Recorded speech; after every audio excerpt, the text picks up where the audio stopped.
Yaxel Lendeborg, not preseason first team All Big Ten? I got questions, Jon Rothstein.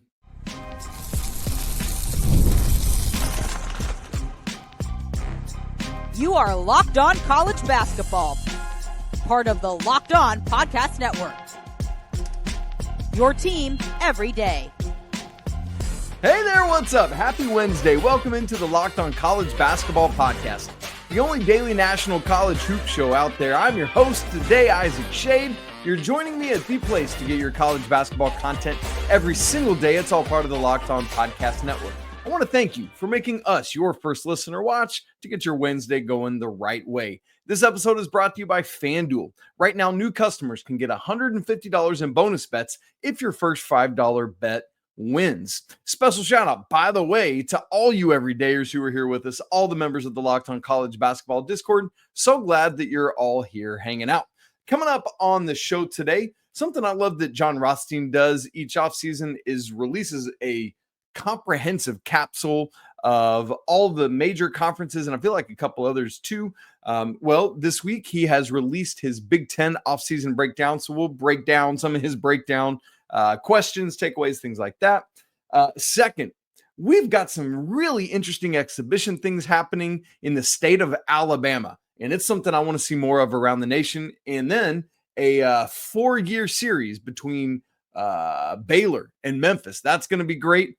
And you guys, here we go again. NCAA tournament expansion is on the books this week. Let's get it on the chopping block, shall we? We'll get to that to wrap the show. Okay, starting off, Jon Rothstein's Big Ten offseason breakdown. Let's just start. We'll go through this. We'll have some takeaways, conversation about it. He starts with his Big Ten offseason power rankings breakdown. Remember, there are now 18 teams in this conference after last year when we added the LA schools, Oregon, and Washington as well. So here you go. Here is the top 5, and then we'll stop. Number 1, Purdue. Number 2, Michigan. Number 3, UCLA. Number 4, Oregon. Number 5, Michigan State. We'll keep going in a second. I think inarguably Purdue is the number 1 team in this conference this year. For the first time in, I got to go back and think about this, but for the first time in a minute, I legitimately feel like there is a Big Ten school that could break the Big Ten curse dating back to 2000. And you say, Isaac, what about 2 years ago? Zach Edey and Purdue were in the national championship game. Fair. But at this point, that offseason, I did not think that was a national championship caliber team. Now, they proved me wrong on that. But as I sit here today, what I'm saying to you, and I'm saying to myself as well, is I do think that this Purdue team, if these pieces come together right with who's coming in to add along with Braden Smith and Fletcher Lawyer and Trey Kaufman-Wren and CJ Cox, Oscar Clough transferring in from South Dakota State, I think will be really good. Daniel Jacobson, redshirt freshman.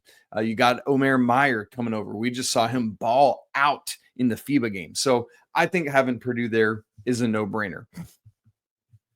If you've been around with us this summer, this offseason, you know that I have said I'm a little bit lower on Michigan. It's funny. I just mentioned Yaxel Lendeborg in my cold open there, and we'll get to that in just a second when we talk Rothstein's first team All Big Ten. But despite how much I believe in Yaxel individually, I don't think this team is the second best team in the Big Ten. And if it is, I think that's a referendum on the Big Ten. I think Michigan will be solid, but I, similar to last year, have backcourt questions for the Wolverines.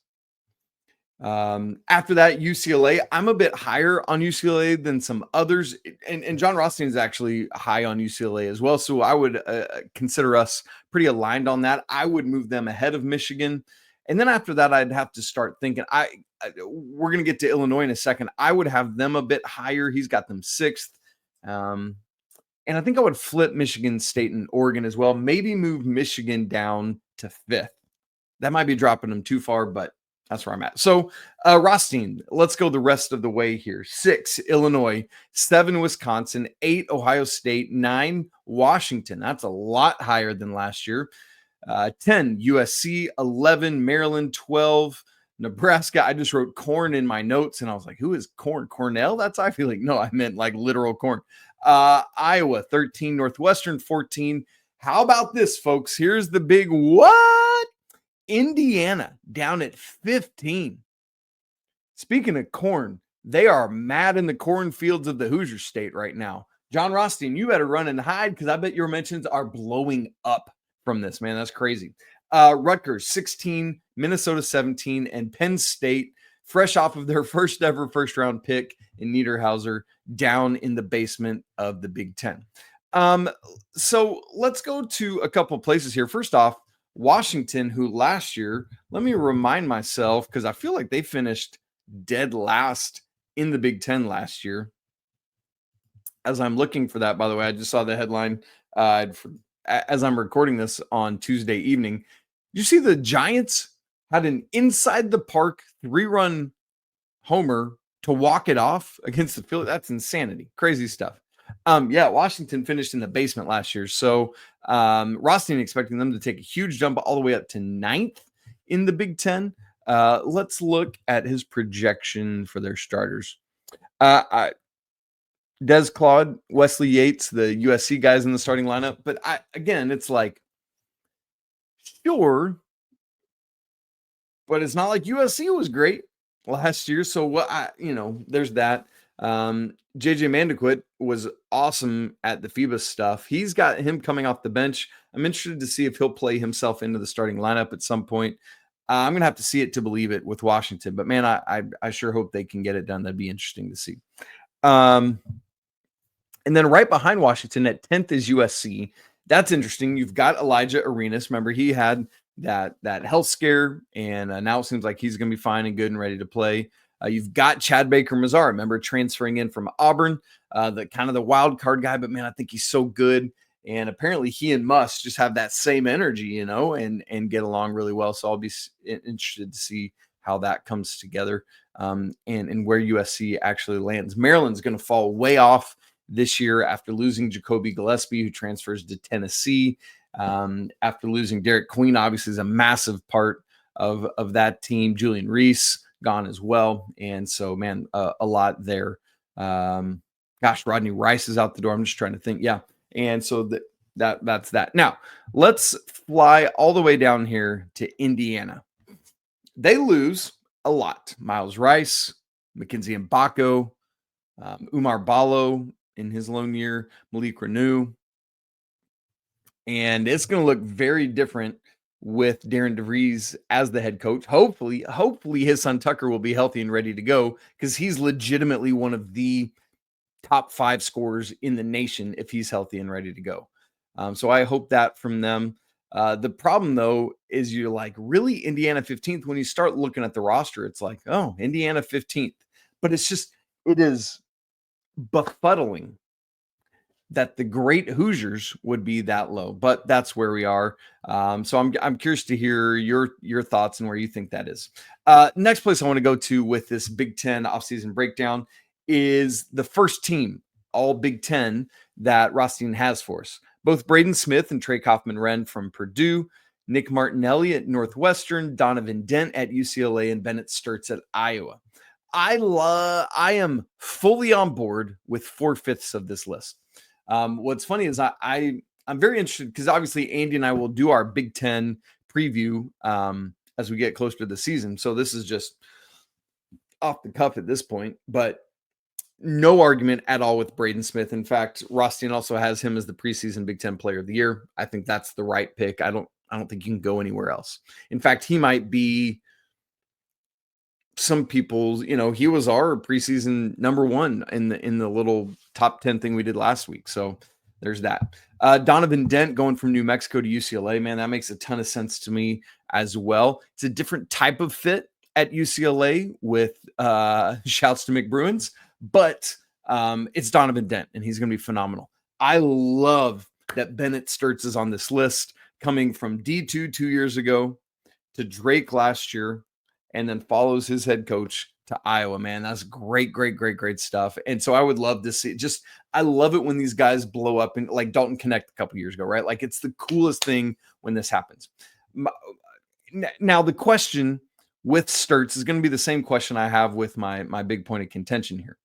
Bennett Sturtz playing for Iowa, and Rothstein has Iowa 13th in the conference. That's going to be hard because you're going to have guys that are your best players, your most productive players at the teams in the top 5 or 6, like your Illinois. We haven't talked about them and all the Eastern Bloc that they have and how that's going to blow up, right? Oregon with Jackson Shelstad, Nate Biddle. You just got to imagine, like, there's no Michigan players on this list. He's got Michigan second in the conference, but no Michigan players on the list, including, as I said, Yaxel Lendeborg. And that's where my other big point of contention is. I can understand Bennett Sturtz because he's phenomenal. Nick Martinelli is the big question, and I get he's really good for Northwestern, but he's got Northwestern 14th. And if you think that Michigan is going to be the second best team in this conference, it's probably because, in a big way, either Yaxel Lendeborg or maybe Merez Johnson got you there. Or if they're truly second, that means Elliot Cadeau is a lot more consistent than he was at North Carolina, and you can ride that as well. So anyway, those are some of my points of contention. For the most part, though, I agree with 4/5 of his first team there. And so I'm curious your thoughts on it as well. John has Maryland as his sleeper team, who he's got at 11th in his ranking. So I like that. That's a nice deep cut sleeper. Pretty fun there. So there you go. Big Ten kind of early thoughts on that from Jon Rothstein. I like it. I love starting to have these conversations because it starts getting all of us in the process of getting these rosters in our heads and how they're going to fit together as a conference.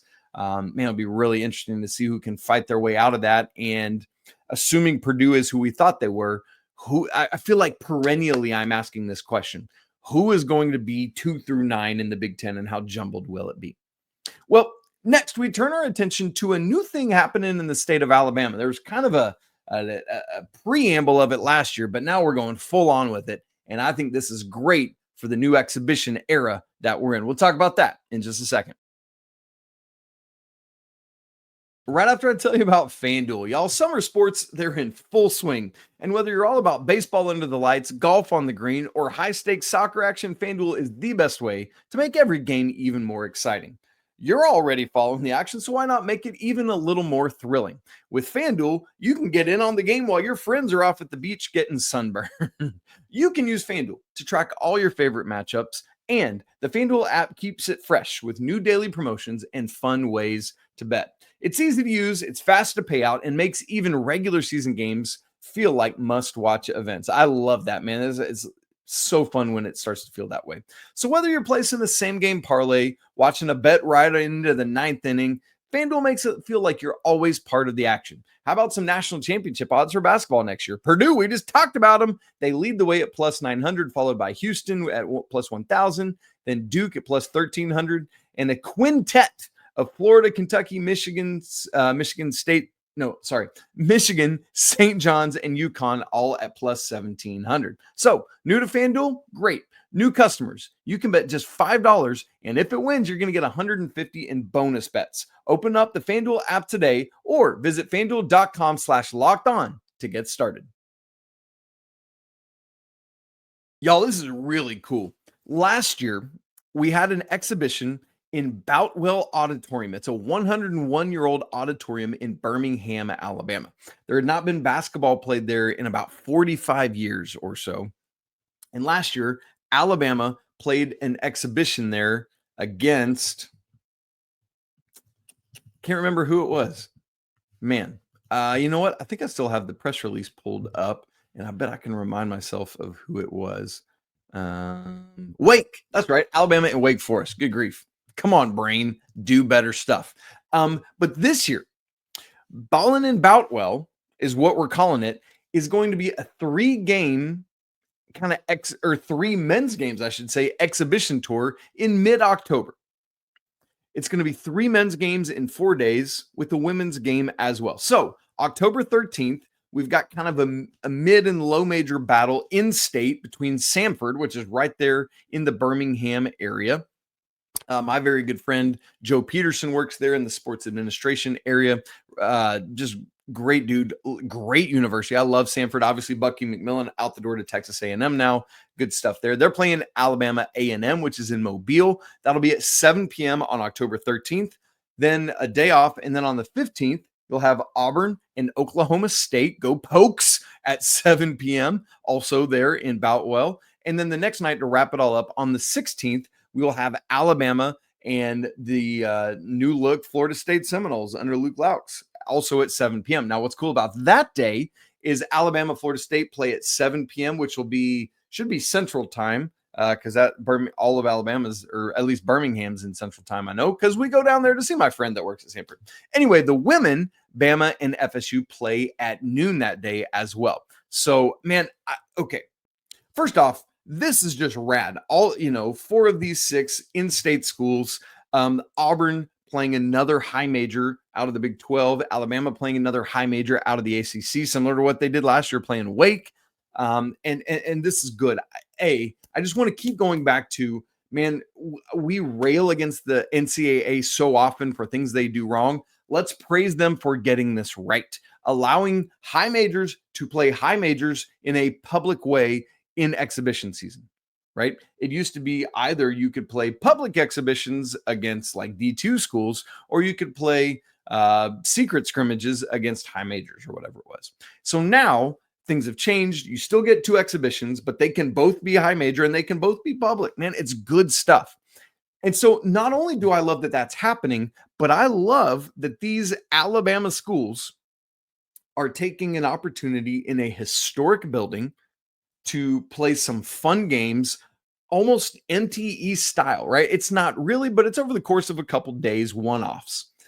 I would love to see this, right? Like, how many schools around the country, for example, either on their campus have a gym that they used to play in that they could go back and do an exhibition in? How many schools are in close proximity like this to other schools that could do, kind of an MTE-ish kind of thing, almost like a jamboree in high school football, where you bring several different area schools together and just do some stuff like that? That'd be rad, man. So if you've got a bunch of teams in a localized way, take advantage of it. Let's see what happens, I don't even want, like, I need to put more thought to who I'd want that to be. But man, I think this is a great way to do this. Kudos to you, Alabama schools. Let's see more of this. Now, on the scheduling front, also, we got news yesterday that Baylor and Memphis are going to play a 4-year series. Woo! Not only a 4-year series, but all of it at campus sites, no neutral games. That's what I'm talking about. That's the stuff I love. Neutral sites are like what we just talked about, Ballin and Boutwell. Man, that's awesome. And sure, that's great in these exhibition things. And I understand that there's going to be times we do neutral, but I want to cling to as many home games as we can possibly get. And that's what Penny and that's what Scott Drew have decided to do together. By the way, how often does it feel like Baylor pops up in these kind of things, man? Right? Like, I just feel like Scott Drew is one of those guys similar to like Mark Few. They opened the season against each other last year. In fact, Baylor and Gonzaga. Man, I just love this. So what's crazy about this, the last time Baylor and Memphis played each other was December 13th of 1976. I was like -8 years old at that point. I was born in 84. Actually, you know what? It's more like -7 because that's close to my birthday in January. Anyway, whatever. Math calendars, So the first game, here's the other thing I love. We've got all the details. This game is going to be Saturday, December 6th, 2025, this December. It's going to be at FedEx Forum. So the first game in Memphis at 3:30 p.m., probably Central Time because Memphis is Central Time, on CBS. We've got game times and TV already. Wow, what a time to be alive. I mean, it's crazy. It feels like we never get this stuff this far in advance. Thank you for these schools, and thank you for CBS for figuring this out for us. I should double check whether that is actually Central Time or not.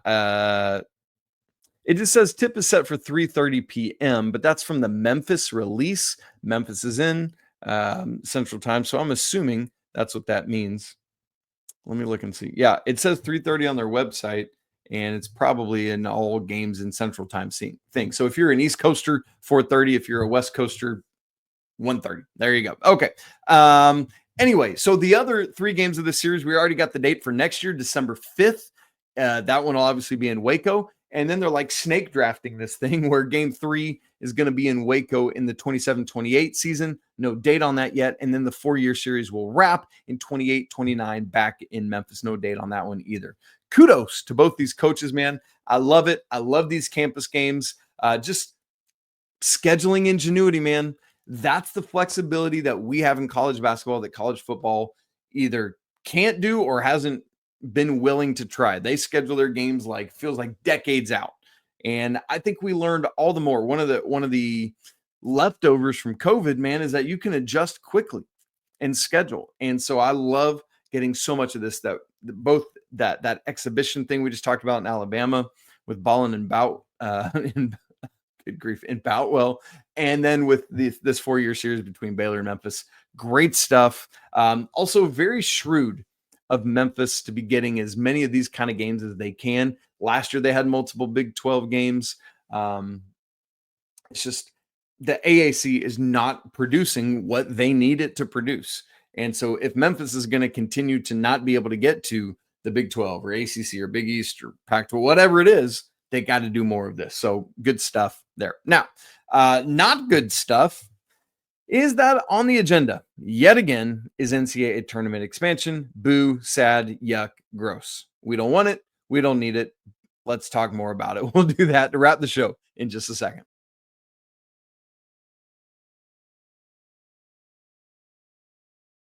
This week, the NCAA tournament expansion idea is on the table yet again. The D1 Men's Basketball Committee is meeting this week for their annual Summer Summit. This is down in Savannah, Georgia. By the way, never been to Savannah, Georgia? You should go. It's awesome. It was like 3 hours from where I grew up, just down south of Atlanta. Really, really cool town.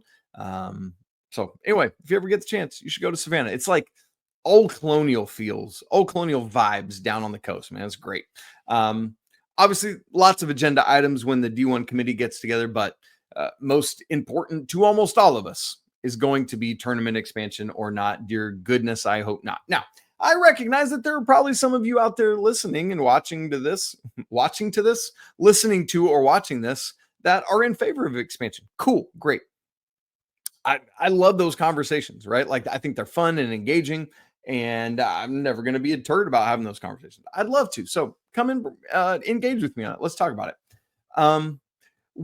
One of the things for me just right out of the gate is that there's got to be this recognition of, hey, things are already not in a great way for college athletics with the general public right now because portal, because NIL, because what's going on with house settlement, that there's so many just kind of general fans and even diehards that are like, come on, that it feels like this is just another thing. It's almost like you scrape your elbow and then somebody steps on your foot and you're like, what'd you do that for? And it's like, well, whatever, to take the pain, take your attention away from the pain in your elbow. It's like, you're so fed up with portal and NIL and stuff. Let's just expand the tournament so it doesn't seem as bad or distracts your attention from that.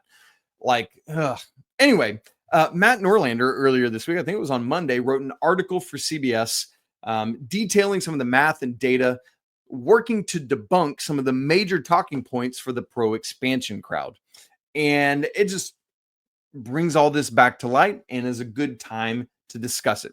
The main argument that a lot of, like, there was that whole thing that NCAA was trying to do a couple years ago where they were saying you as a sport have to get to a certain percentage of the teams that play your sport being in the postseason. And so it's like that kind of idea that the biggest argument for the pro expansion contingent is access to the NCAA tournament. Meaning what the argument is that as D1 membership has grown, the number of teams in the tournament has essentially largely stayed the same, meaning that the percentage of D1 schools has dropped. And that is a true statement. It's factually correct, right? Division I has grown It's grown and grown and grown and grown. The NCAA tournament started with 8 teams way back in 1939. It's grown and expanded and evolved through the years. Went through a whole weird thing from 1953 to like 69, where it fluctuated from 22 to 25 teams up and down and back and forth and sideways. It was crazy. Finally went up to 32 in 1975 to 40 teams in 79. 79, that's the Bird Magic National Championship, right? Yeah. 48 teams in 1980, 52 in 83, 53 in 84, and finally, the perfection of 64 teams in 1985. And there it finally stood because somebody realized, like, hey, we got a great thing here until 2001. 2001 is when it moved up to 65 teams because that was the beginning of the Mountain West. So rather than get rid of one at-large berth, they said, let's keep our at-larges and add one more auto bid for a conference champion. And that's why we went to 65 in 2001. And then 10 seasons later in 2011 was where we went up to 68, which is where we are today. Great. 68, fine, whatever. In an ideal world, I continue to say I would rather go back to 64 than expand, but whatever. What Matt Norlander's big argument is this. Here's his conclusion. Quote, the math is stark, dark, and obvious. The teams that have been added over the past 4+ decades into Division I have not brought about any tangible additional challenges to qualifying for the field. They've simply been added to the same pool of mid and low majors that are all fighting for auto bids almost 100% of the time, end quote. Basically what he's saying is the argument that access needs to be a thing for all these schools that have been added because the percentage is going down. Well, it's not schools that have been added in to either conferences where they would get a lot of shots at making the NCAA tournament or teams that are good enough at the mid or low major level to consistently get an at-large bid or anything like that. They're just also teams, right? That might upset somebody in the SWAC or something like that, right? And so the number of these new D1 teams that are charging their way into this field are very few and far between. If you want to know all the specific numbers on it, go read Matt's article. It's great. I don't want to bog us down in that. I want to keep having a higher level conversation about it. So there's that side of things. For me, where I fall on that, if access is your problem, the solution to me is not to expand the tournament. The solution to me is to say the issue then is that Division I is too big with the 8,575,000 teams that are part of it. So let's cut D1 in half like we've done in football with the FBS and FCS. There's already precedence for it. Why not make that happen? And then you can have your, D1A NCAA tournament, whatever you want to call it. Like we used to have 1A and 1AA football before it was FBS and FCS. And then you can have your other major tournament. Maybe that's the NIT is falling apart. Maybe the NIT becomes the national championship tournament for, the back half, whatever you want to call it, of Division I. It's just so big and bloated. Why do you have to try to shoehorn it all in to what we got right now? And Norlander makes a great argument as well. Basically, the idea is all that we care about is the 64 teams that are actually in the main bracket of the field. Nothing else beyond that matters. Tell me, when is your bracket due? Is it due Tuesday evening before the first play-in game, or is it due Thursday when the actual tournament starts? So basically, like your thing is due at noon Eastern on Thursday of NCAA tournament week, right? Because great that these other teams are playing, but it's play-in games. I don't care what the NCAA wants to call it. I don't care about the fact that they tried to call that the first round for a while. That went away because it was obviously dumb. It just, the extra stuff doesn't matter. And the more extra stuff we add, the more confusing it's going to be for Johnny Q bracket maker. And the fewer Johnny Q bracket makers are going to make brackets if there are slashes all over it because there's all these play-in games. And they're called play-in games, for crying out loud. Like, we're acknowledging with the nomenclature that they're not actually part of the actual tournament. And any teams you add, whether you go to 72 or 76, those are going to be more play-in games happening Tuesday and Wednesday, likely, that then play into the tournament. So you know what that means? You look at your bracket and you got a whole, right now, you've just got 4 slots that got to be filled in. That's manageable. That's tangible. I'd rather not even have that, but whatever. The more teams you add, the more empty spots you have on your bracket, and the fewer people are going to fill out brackets because there's not teams in there yet. Look, is the expansion of the NCAA tournament going to be a death sentence for our great sport? No, it's not. But is it going to devalue it in the random office pools and the other things like that? I truly think so. And the inability of the people leading the charge on this to see that messing with this special thing is going to mess it up, it is everything that's wrong, in my opinion, with sports. At some point, like, I get it because it's all about dollars and it's all about greed. But at some point, if you mess with a product that is great already where it's at, there has to be a diminishing return. And yes, people are going to still keep tuning in and turning in. But I think the appetite for it will diminish. That's where I'm at. I'd love to hear your thoughts on it. Every time this comes up again, I'm like, please be smart about this. All right, that's it. Let me stop complaining because I love college basketball. I love talking about it. I just hate it when we try to mess with it. So thank you so much for being with us here on Hump Day on the show. Make sure you're subscribed to Locked On College Basketball so you don't miss a single second of it, either on YouTube or audio, wherever you prefer to engage with it. Heck, do both because that helps grow the outreach of the show. We love that. If you haven't subscribed to Locked On College Basketball's Discord, we'd love to have you there. That link's in the show notes, free to join. As always, I want to say apologies to the Lawyer family. Shouts to Mick Bruins. Let's go Wild Popes. And until tomorrow, peace.